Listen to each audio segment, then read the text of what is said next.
লঙ্গুৰীয়া মাতৃ নাই ভাতৃ নাই তথাপি ৰাজধানীৰ মাজত থাকি পিতৃৰ অকৃতি মৰম লগি সকলোবিলাক চাই আছো দিনমণি সূৰ্য দেৱতা উঠিছে নামিছে ক্লান্ত হোৱা নাই কিন্তু এই সাবিত্ৰী উপলব্ধি কৰিব পৰা নাই মাত্ৰ বস্তু হয় এয়া যে সকলোকে দয়াময় প্ৰভুৱেই সেই প্ৰভু দয়াময় অগণীয় গতি এই সাবিত্ৰী একমাত্ৰ তুমি মোক সকলো বিপদৰ পৰা উদ্ধাৰ কৰি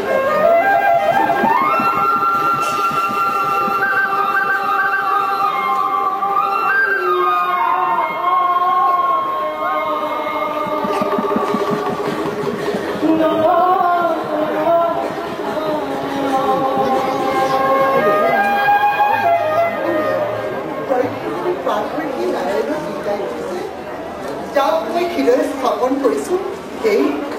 দেৱতাৰ বিৰহত পাই অহা কাপোৰ নিবেদন গীতৰ লহৰে লহৰে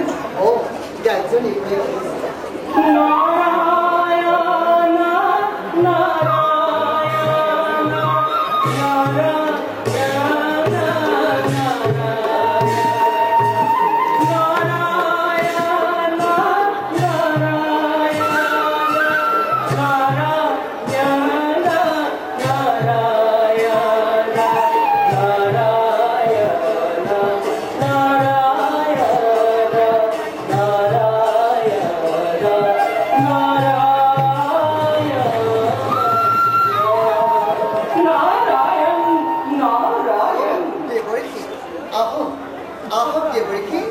আপোনাৰ আগমনে পবিত্ৰ কৰিলে আজি সাবিত্ৰী উদ্যান কাৰণ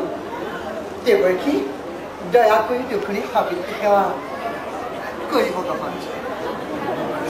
অৰ্থাৎ সাবিত্ৰী দুষ্টময় তোমাৰ ভক্তি সঁচাকৈয়ে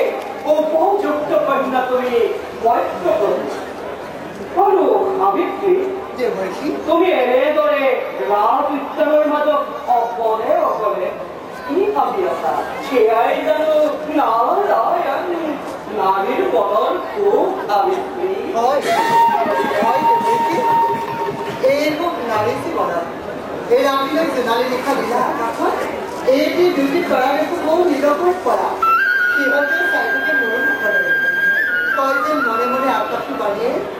এই সুখ এই শান্তি নাৰীটো আছে যত মনোমোহা নিমাতি প্ৰতিমা আজি সকলোকে আনন্দত আত্মসহায়ক থাকো পশ্চিমীয়া ৰঙা মেঘে আবেলি বেলিকা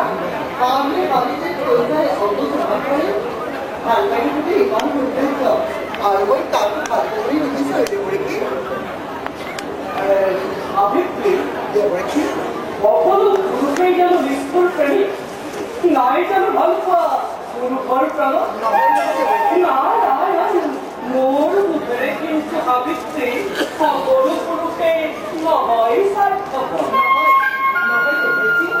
ভাল কথা নহয় সহজ নোৱাৰি বুজিব তাক কঠোৰ পুৰুষে ৰূপালী ৰেখা দেখি মৰুৰ মাজত পিয়াস কাষৰ পৰা চাই থাকে অকল পত্নীয়ে চাবলৈ নিজৰ প্ৰাণ কৰি নিজৰ কৰিবলৈ চেষ্টা কৰিব চাবলৈ সাবিত্ৰী জ্ঞানৰ পথি তুমি সঁচাকৈয়ে তোমাৰ জ্ঞানৰ কোনো তুলনাই নাই সাবিত্ৰী কিন্তু বিলাক সৰু কিয় দেৱৰ্ষী কওক দেৱৰ্ষী মোৰ আগত কোনো কথা নকৰে কওক নাৰায়ণ কওক দেৱৰ্ষী শুনা সাবিত্ৰী তোমাৰ ৰূপ যৌৱন আৰু জ্ঞানৰ সমস্ত জনাটো বহাল আৰু কিন্তু মই বেজাৰ পাইছো মনত নাৰায়ণ ইমান সুন্দৰী হৈও তুমি এতিয়াও যে অবিবাহিত হৈ আছা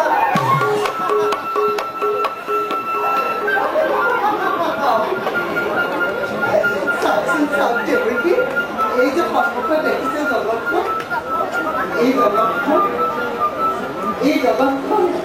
সঁচাকৈ অনিত্য চকুত কৰিব লাগিছে এই ভাবিছো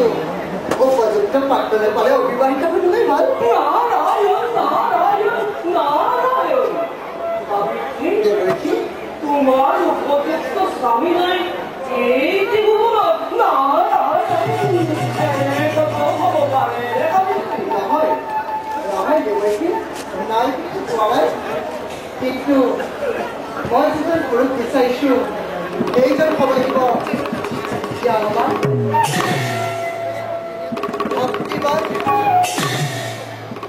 ধৰ্মপৰায়ণ কম আচলতে তেনেজন গুৰু এই সংসাৰত আছে যদি কওঁ সঁচাকৈ দেৱকী আজি মই সাবিত্ৰী কৰিব ওৰা সাবিত্ৰী তুমি মনে বিচৰা সকলো গুণৰ অধিকাৰী এজনেই আছে তেওঁ হৈছে নাৰায়ণ অৱন্তীৰাজ দুৰ্মুখেনৰ পুত্ৰ নাৰায়ণ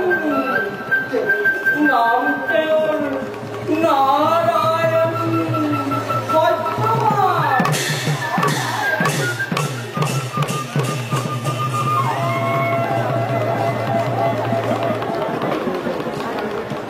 সত্যবানৰ নাম শুনাৰ লগে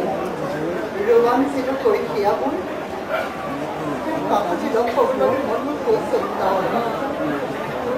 আদি কণ্ঠে শৰীৰৰ প্ৰতি অংগে অংগে প্ৰতি ভ্ৰমণতে লিখি ল'লে তেওঁৰ সত্যবান কোনে দিব মোৰ সত্যবান আচল পৰিচয় দেৱকী দেৱকী দেৱকী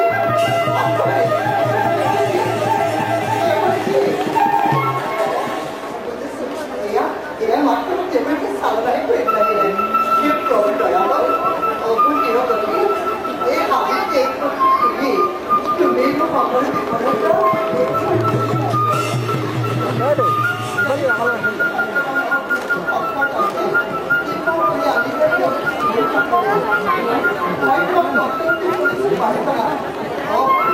মই যে ইয়াৰ লগত বহু সময় কৰিম বোধহয় ৰাস্তাই চেকাল মোৰ বাবে উপেক্ষা কৰি আছে যাওঁ মই আনন্দ জেগাৰী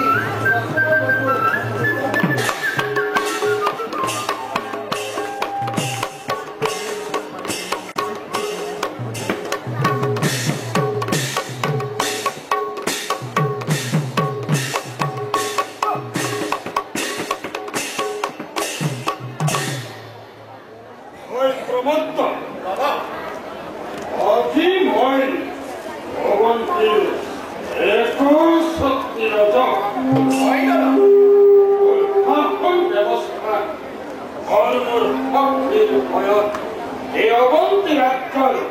সকলো প্ৰজাই মোৰ বাবে